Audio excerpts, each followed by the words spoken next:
दोस्तों आजकल UPSC clear करने के बाद जब कोई आईपीएस ऑफिसर बनता है तो उसकी जो पहली पोस्टिंग होती है, उसकी जो पहली सैलरी होती है वो कुछ 1 लाख रुपए से थोड़ा बहुत ऊपर होती है। लेकिन आज की जो सच्ची घटना जिसकी मैं आपसे बात करूंगा वो है वर्ष 1975 की। तब किसी आईपीएस ऑफिसर को लगभग 1000 रुपये की सैलरी मिलती थी। जब 1000 रुपये वेतन मिलता हो और उस दौर में अगर कोई उसे एक साथ 7 लाख 8 लाख रुपए लाकर दे दे तो जाहिर सी बात है आपकी किस्मत बदलना तय है। उस समय एक आईपीएस ऑफिसर अपनी ईमानदारी का चोला इस कदर ओढ़े हुए थे, उन्होंने कहा कि मुझे तो ये पैसे नहीं लेने हैं, लेकिन उसके अलावा चाहे वो एसएचओ हो, एसएसपी हो, डीआईजी हो या कोई और अधिकारी हो जिसके पास पैसे पहुंच रहे थे, सभी पैसे ले रहे थे। यानी कि पूरा का पूरा थाना, पूरा का पूरा जिला बिक चुका था। महज एक ऑफिसर ऐसा था जो बिका नहीं था। यह बात प्रदेश के गृह मंत्री से लेकर तमाम बड़े बड़े अधिकारियों, नेताओं तक पहुंच जाती है, लेकिन वो झुकता नहीं है। ऐसे कह सकते हैं कि जैसे एक फिल्म आई थी पुष्पा, मैं झुकूंगा नहीं साला, वो झुका नहीं और उसने जो इतिहास रचा वो अपने आप में बहुत ही रोचक है, इंटरेस्टिंग है। नमस्कार, आदाब, सत श्री अकाल, राम राम जी। मैं दिलीप यादव। आज की सच्ची घटना जो मैं आपको सुनाने जा रहा हूँ, ये सच्ची घटना है गुजरात की। उस दौर में इस प्रदेश का एक ज़िला हुआ करता था खेड़ा, और खेड़ा में ही एक आनंद शहर था। और इस आनंद शहर में एक तैनाती होती है बतौर एसपी के रूप में किशोर कुणाल जी की, जो कि आईपीएस ऑफिसर बन चुके थे। 8 फरवरी 1975 को पहली बार जाकर कुर्सी पर बैठते हैं कि तभी एक लड़का रोते हुए आता है, आकर कहता है कि सर, मेरा भाई ना 1 साल से गायब है। ऐसी कौन सी जगह है जहां उसको मैंने तलाश नहीं किया है। मैं लोगों से बात करता हूं तो लोग बात बताते हैं कि तुम्हारे भैया को तो मार दिया गया है, उसकी हत्या करके वहीं माही नदी के किनारे फेंक दिया गया है। जब इस आईपीएस ऑफिसर ने पहली बार उस लड़के की एप्लीकेशन देखी तो उसे देखते रहे और वो लड़का बारी बारी से अपनी बात बताता है। वो कहता है युगांडा में जो ईदी है उसका कहर कुछ इस कदर था कि वहाँ पर जो व्यापारी थे वो अपना सब कुछ छोड़ छाड़ कर यहाँ आनंद शहर में आकर बस जाते हैं, रहने लगते हैं। कहा जाए तो बहुत ही अमीर व्यक्ति थे। दरअसल उस दौर में वो अरबपति थे, बहुत पैसा था, बहुत संपत्ति थी, सोना चांदी सब कुछ था उस घर में। और जो ये लड़का पत्र लेकर आया था तो उसका भाई उस घर में नौकर था। और एक दिन बहुत सारे जेवरात, बहुत सारे पैसे, जो अनगिनत पैसे थे, चोरी हो जाते हैं। जब रुपए चोरी हो जाते हैं, ये पटेल फैमिली की मैं बात कर रहा हूँ, पटेल परिवार था। अब ये पता करने की कोशिश कर रहे थे कि आखिरकार चोरी हुई तो कैसे हुई, किसने चोरी की है, कहाँ गया इतना सारा पैसा। तो जो घर का नौकर था, भोई उसका नाम था, भोई लगातार उसके निशाने पर था, उस पर शक होता है। अब पटेल फैमिली ने उसको पकड़ा और पकड़ने के बाद उसको पीटना शुरू कर दिया। इतना पीटा कि उसके रोने की, उसके चिल्लाने की आवाज़ें उस पटेल फैमिली के घर से निकलकर, उस नापाट गांव से निकलकर बहुत दूर दूर तक फैल जाती है। बड़ी संख्या में लोग कुछ घर के अंदर झांक कर देख रहे थे, तो कुछ लोग अपने घर की छतों से देखने की कोशिश कर रहे थे कि एक लड़का है जो पिट रहा है। भोई नाम का, आरोप है कि उसने चोरी की है, उसने घर से सोना चुराया है और आरोप है कि वो अनगिनत पैसों की चोरी कर रहा है।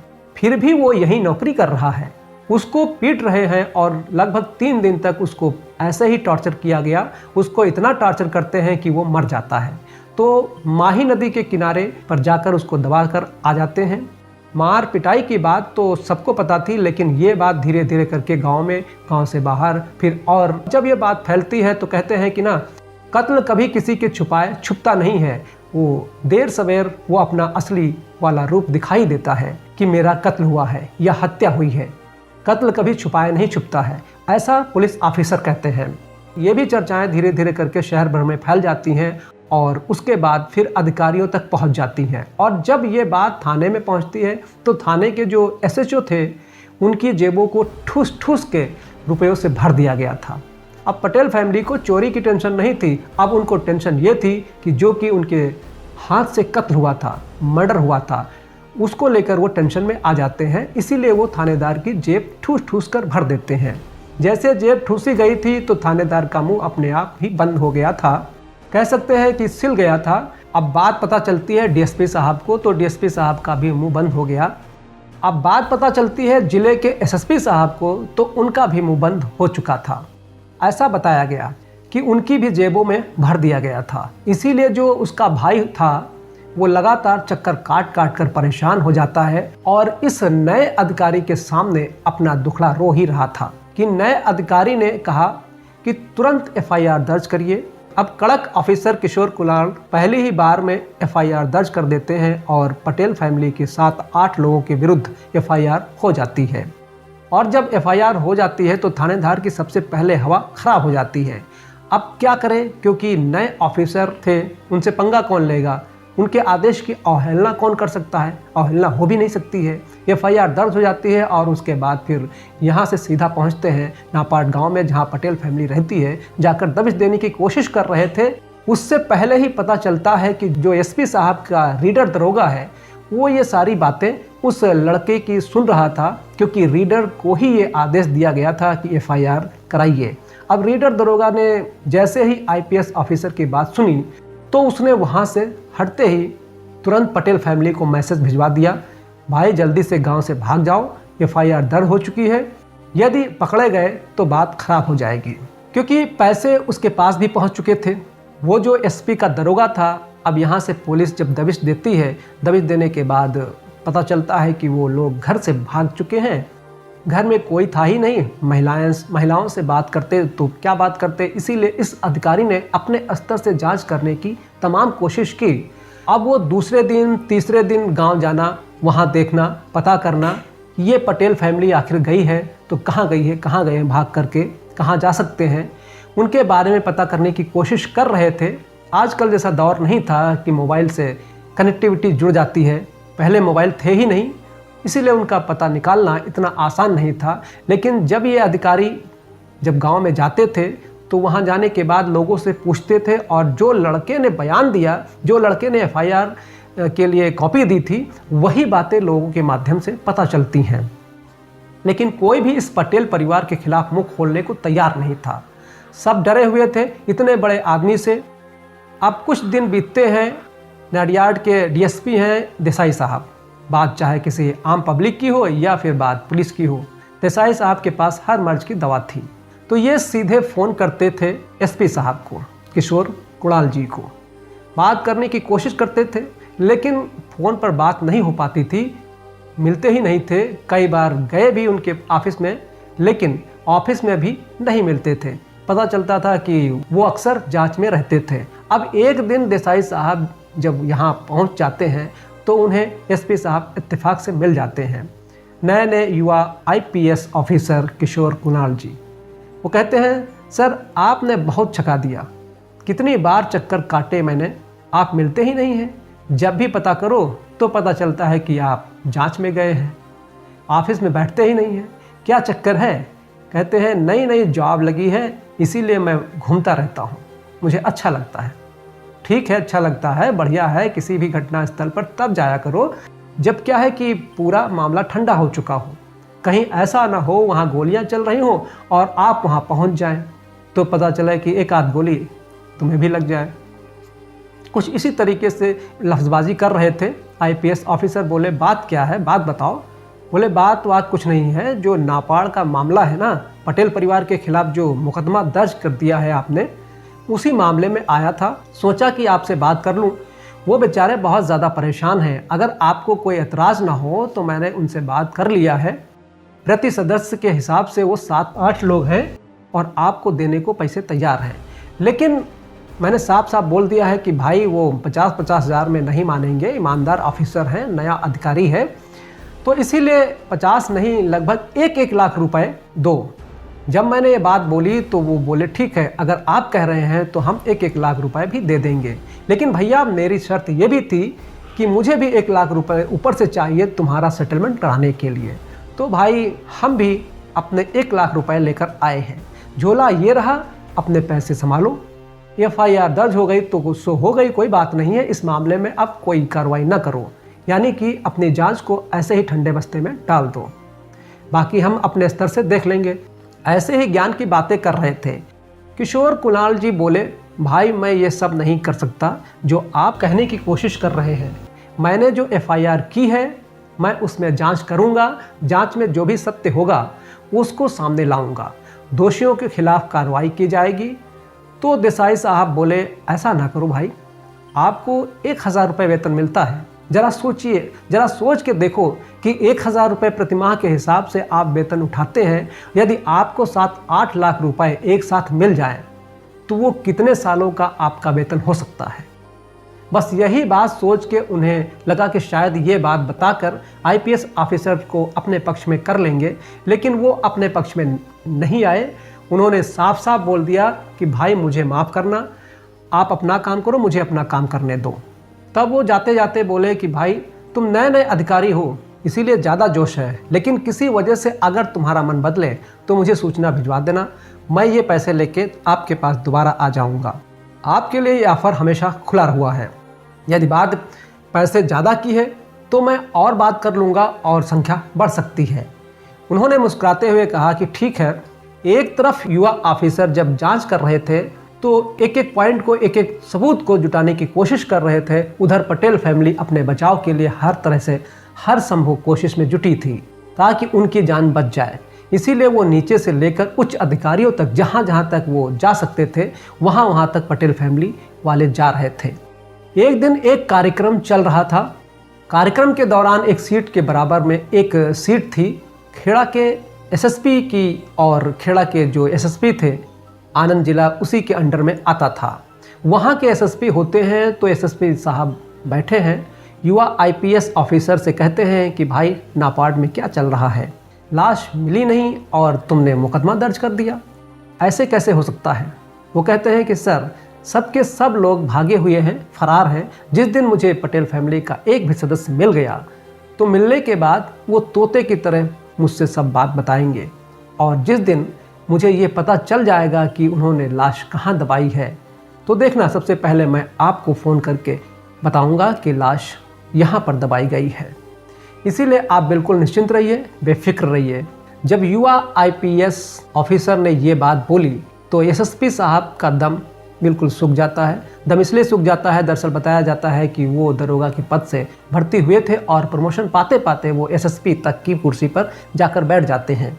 इसीलिए एक आईपीएस ऑफिसर भाई यूपीएससी की तैयारी करता है, क्लियर करने के बाद तब वहाँ तक पहुँचता है। तो इसीलिए उन्होंने आपस में एक दूसरे से ज़्यादा मुकाबला करना, ज़्यादा बहस करना उचित नहीं समझा, उसकी कोशिश नहीं की। एसएसपी की बात ख़त्म हो जाती है, बात पहुँचती है डीआईजी साहब के पास। गांधीनगर क्षेत्र में ये ज़िला आया करता था और वहाँ के डीआईजी हुआ करते थे पीएन राइटर। तो डीआईजी साहब से वो पीड़ित फैमिली या बाकी लोग सीधे बात नहीं कर सकते थे, लेकिन किसी माध्यम से उन्होंने एक सूचना भिजवाई कि भाई इस मामले में इस युवा आईपीएस ऑफिसर को दबाओ, कोशिश करो, अगर ये दब जाए तो ठीक है, नहीं तो बात ख़राब हो जाएगी। तभी डीआईजी साहब यानी कि पीएन राइटर ने कहा, भाई युवा आईपीएस ऑफिसर बड़े ख़तरनाक होते हैं। अगर मैंने इस मामले में सिफारिश की पटेल फैमिली की कि भाई इन्हें बचाओ, तो वो जाकर स्टेशन की डायरी में लिख देगा, और अगर स्टेशन की डायरी के अंदर लिख गया तो मेरा करियर तो रुक जाएगा, मेरा प्रमोशन रुक जाएगा। इसीलिए क्यों बात ख़राब कर रहे हो। मैं ऐसे लोग से बात नहीं करता जो गैर जिम्मेदार अधिकारी होते हैं, ये गैर जिम्मेदार अधिकारी हैं। ऐसे ही चल रहा था, लगातार एक के बाद एक प्रेशर आ रहा था, लेकिन एक फ़ोन ऐसा आता है इस युवा आईपीएस ऑफिसर के ज़िंदगी में जिससे वो झटका खा जाते हैं। होता यह है, वो फ़ोन गुजरात पुलिस के मुखिया पीएस पंत, जो ईमानदार और कर्तव्यनिष्ठ अधिकारी थे, जिनके चर्चे पूरे देश में हुआ करते थे, अब उनका फ़ोन आता है। इससे पहले कि फ़ोन पर क्या बात हुई थी मैं आपको बताता चलूं कि ये जो पटेल फैमिली थी वो गृह विभाग में उप मंत्री रहे थे माधवलाल शाह। उनके पास जाते हैं, उनके पास जाने के बाद अपना दुखड़ा रोते हैं। दुखड़ा रोने के बाद वो फ़ोन करते हैं और फ़ोन मिलाते हैं, सीधा कहते हैं कि मैं बात कर रहा हूँ पूर्व गृह मंत्री माधवलाल शाह। आईपीएस ऑफिसर कहते हैं कि सर नमस्कार। नमस्कार कुछ नहीं, तुमने नापार्ड के केस में कैसे एक भगोड़े लड़के के मामले में झूठा केस दर्ज कर लिया, और झूठा केस दर्ज करने के बाद एक अच्छी खासी फैमिली को तुम परेशान कर रहे हो। जानते हो वो करोड़पति नहीं बल्कि अरबपति फैमिली है, क्यों उन्हें परेशान कर रहे हो भाई? तो कहते हैं कि सर मैं परेशान नहीं कर रहा हूँ, उन्होंने कत्ल किया है। तो मुझे नहीं पता था कि करोड़पति अरबपति जो होते हैं वो कत्ल करना उनके लिए कोई बात नहीं है। आप तो खुद गृह मंत्री रहे हैं, तो गृह मंत्री रहते हुए क्या ऐसा किसी कानून की किताब में लिखा है कि जो लोग करोड़पति होते हैं, अरबपति होते हैं, अगर वो मर्डर करेगा तो उस पर कोई कार्रवाई नहीं होगी? तो इस बात पर माधोलाल शाह को गुस्सा आ जाता है। वो कहते हैं कि तुम्हारी ज़ुबान को ज़्यादा ही तेज़ चल रही है, चिंता मत करो, बहुत जल्दी तुम अपना बोरिया बिस्तरा बांध के समेट के तैयार रहो और तुम्हारा ट्रांसफ़र बहुत जल्द हो जाएगा। जब पूर्व गृह मंत्री ने ये बात बोली तो कहीं ना कहीं युवा आईपीएस ऑफिसर को थोड़ा डरना तो लाजमी था। अब यहाँ से कई सारे विधायकों को इकट्ठा करते हैं, वो खुद भी इस टाइम पर विधायक थे, और इकट्ठा करने के बाद वो सीधे पहुँच जाते हैं राज्यपाल के पास। और राज्यपाल के पास जाने के बाद कहते हैं कि इस प्रदेश के अंदर आप राष्ट्रपति शासन लागू कर दीजिए, मुख्यमंत्री के बस की बात नहीं है यहाँ पर सरकार चलाने की। और एक युवा आईपीएस ऑफिसर यहाँ पर आया है और वो बेवजह के फालतू के मुकदमे दर्ज कर रहा है, लोगों से बात करने की तमीज़ नहीं है उसके पास। जिस तरीके से वो बात करते हैं आम जनता परेशान है, इसीलिए उसको यहाँ से हटाओ, नहीं तो आप इस प्रदेश में राष्ट्रपति शासन लागू कर दीजिए। राज्यपाल पूरी बात सुनते हैं, पूरी बात सुनने के बाद आर्डर पास करते हैं उस युवा आईपीएस ऑफिसर के ट्रांसफ़र का, तबादले का आदेश हो जाता है। और फिर सीधा ये बात करते हैं फिर गुजरात पुलिस के जो मुखिया होते हैं पीएस पंत को, और उनसे कहते हैं कि इसे पूरा वायरलेस पे चलाइए ताकि और पुलिस अधिकारियों को भी पता चले कि माधोलाल शाह से इस तरह का पंगा लेना सही नहीं है। ये वायरलेस भी चल जाता है। अब यहाँ से ये आदेश देते हैं पीएस पंत जो प्रदेश के मुखिया होते हैं, पुलिस अधिकारी होते हैं जो, कि भाई तुम्हें 11 बजे मेरे पास आना है, मिलना है, और अभी किसी को चार्ज नहीं देना है, सिर्फ मेरे पास आना है। और पास आने के बाद जब उनसे बातचीत करते हैं उस युवा आईपीएस ऑफिसर से, तो पूछते हैं कि नापार्ट केस में क्या चल रहा है, तुम्हें यार बात करने की भी तमीज़ नहीं है, ऐसा मैंने सुना है। इस तरीके से वो उन्हें थोड़ा हड़काना शुरू करते हैं, थोड़ा डांटना शुरू करते हैं अपने अंदाज में। लेकिन इसी बीच में अपने एक और ऑफिसर को उन्होंने बुला रखा था। ऑफिसर को बुलाने के बाद कहते हैं कि ये जो पूरा मामला है, इन्होंने जो एफआईआर दर्ज की है बिना लाश के मिले, हत्या का मुकदमा कर लिया है, पहले इनसे पूरा मामला समझ लीजिए और समझने के बाद फिर देखना, अगर इसमें कुछ जान है इनकी बातों में तो ठीक है, मुझे बताना। वो अधिकारी पूरा केस समझता है युवा आईपीएस ऑफिसर से। केस समझने के बाद वो कहता है कि सर इनके पास तो पर्याप्त सबूत है, इससे चार्जशीट भी दाखिल की जा सकती है, इसीलिए इनकी जांच में कोई शक नहीं है, बिल्कुल ठीक है। और उस ईमानदार ऑफिसर ने, जिसका नाम होता है पीएस पंत, उन्होंने कहा कि किशोर कुणाल आपको घबराने की ज़रूरत नहीं है, आप जाइए अपनी ड्यूटी ज्वाइन कीजिए। रही बात आपके ट्रांसफ़र की, आपका ट्रांसफ़र जो हुआ है उसे किस तरकीब से रुकवाना है, ये मैं अपने स्तर से प्रयास करता हूँ, और तुम जाकर इस मामले में जो भी अपना कर सकते हो अपना करिए। इससे पहले कि ये युवा आईपीएस ऑफिसर किशोर कुणाल जी अपने उस इलाके में पहुंचते, अपनी ड्यूटी पर पहुंचते, उससे पहले ही पटेल फैमिली ने कोर्ट में जाकर सरेंडर कर दिया।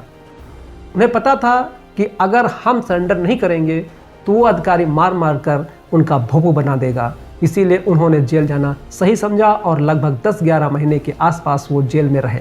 इधर चार्जशीट लगाकर कोर्ट में दाखिल कर दी गई थी। बताया ये भी जाता है कि जो नौकर था भोई, जिसकी हत्या की गई थी, उसकी पत्नी को भी उन लोगों ने अपने पक्ष में ले लिया था, खरीद लिया था, या उसे पैसे से दबा दिया था। दोस्तों, इस पूरे घटनाक्रम को हमने एक किताब है दमन तक्षकों का, जो कि आईपीएस ऑफिसर किशोर कुणाल जी ने लॉकडाउन के समय जब कोरोना काल चल रहा था उसी के दौरान पूरी किताब लिख डाली। अपने ज़िंदगी के उन किस्से कहानियों को इस किताब में उन्होंने लिखा है, और उस किताब के ये कुछ पन्ने थे जो मैंने अभी आपको सुनाया। उम्मीद करता हूँ कि इस जाबाज ईमानदार IPS officer Kishore Kunal sir के बारे में आप लोगों ने बहुत कुछ सुना होगा। किशोर कुणाल सर के बारे में मैं आपको और भी सुनाता रहूँगा कि उन्होंने कहाँ कहाँ पर क्या क्या अपने बेहतरीन कार्य किए हैं। अपनी सेवा के बाद बिहार धार्मिक न्यास बोर्ड के अध्यक्ष और महावीर मंदिर न्यास के सचिव बने। उन्होंने अयोध्या राम मंदिर विवाद में मध्यस्थता की और कई परोपकारी कार्य किए, जिनमें अस्पताल और शिक्षण संस्थान स्थापित करना शामिल है।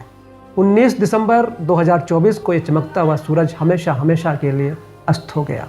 अपनी ईमानदारी के लिए वो हमेशा हमारे दिलों में जिंदा रहेंगे। आचार्य किशोर कुणाल सर को कोटि कोटि नमन एवं विनम्र श्रद्धांजलि। जय हिंद।